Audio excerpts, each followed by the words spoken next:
Yo soy la sexta generación, aunque mi padre está en jubilación activa, resaltando la parte activa, soy la sexta generación en trabajar o en dirigir esta empresa. Todo el juego de hacer buena harina consiste en comprar buenos trigos y después tratarlos bien a la hora de la molienda, que es en lo que nos preciamos de que hacemos bien. La parte de ensacado es muy importante, sobre todo porque al final, aunque intentamos distinguirnos por calidad, la harina no deja de ser una commodity, los márgenes son muy pequeños y el hecho de que esté bien envasado, especialmente con el control del peso, te puede salvar o destrozar el rendimiento de toda la empresa. Entonces, como estaba diciendo antes, este es un negocio, un sector en el que se trabaja con márgenes del 2, el 3%. Si en los sacos de harina fuese un 1% más de harina de la que debe, te puedes cargar el resultado del año entero. Pues en eso es una parte absolutamente crítica. Sí. Ahora la fábrica está trabajando a 4.000 kilos hora de molturación de trigo, que equivale a unos 3.200 kilos de harina más o menos. Y trabajamos en 2 turnos casi completos. Bueno, nosotros nos centramos mucho en la selección del trigo, procuramos comprar trigos de una calidad un poquito superior y luego nuestro estilo de molienda hace que las harinas sean más elásticas y con más gluten, lo que facilita después la labor en panificación a los obradores y las industrias de la panadería. La máquina funciona estupendamente y a los trabajadores les supone una tranquilidad y una diferencia con lo que había anteriormente y supongo que también verían un poco la amenaza de el trabajador. Entiendo que siempre le tiene algo de miedo a la automatización, debían de pensar que podía tener consecuencias negativas para ellos.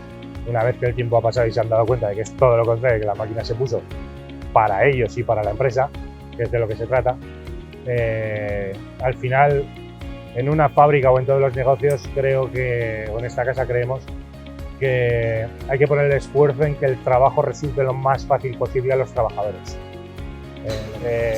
Poner esta máquina, el ahorro en tiempo, en dinero y en horas hombre que nos ha supuesto, hemos podido destinar ese mismo personal a otras tareas.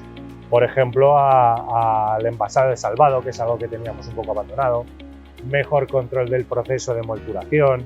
En fin, ya digo, ha tenido consecuencias no solo en el propio envasado, sino en la redistribución del trabajo. Parte de maquinaria, la fiabilidad. Yo cambiaría cualquier día de la semana fiabilidad por productividad. Es decir, preferimos producir un poco menos siempre y cuando tengas la seguridad de que la máquina va a funcionar sin mayores problemas o sin mayores incidencias y que los mantenimientos no tengan demasiada complicación. O por la parte que os toca, la atención de la casa en el mantenimiento de la máquina. En ese aspecto vuestra máquina la verdad es que funciona muy bien, falla muy poco y el servicio técnico está disponible rápido y bien. Lo único que me daba miedo era el volumen que ya teníais y el tamaño de empresa que ya erais. Dudaba que el trato humano pudiera ser bueno teniendo ya el volumen que teníais. Pero la verdad es que la gente que mandasteis, muy buenos, muy cercanos, se preocuparon, estuvieron aquí hasta horas intempestivas, muchos días y realmente preocupados por la entrega y por que la máquina funcionara bien. Hay unos grupos muy grandes que tienen una cuota de mercado inmensa y fábricas de nuestro tamaño se estima que quedan unas 30. Yo soy de la opinión de que competir en volumen con estas empresas tan grandes va a ser absurdo. Lo que hay que competir es en calidad y la única manera que tenemos de competir con ellos un poco en costes será teniendo la fábrica lo más y mejor automatizada posible, que es lo que nosotros llevamos años haciendo y en lo que vuestra máquina ha sido un paso más a ese respecto.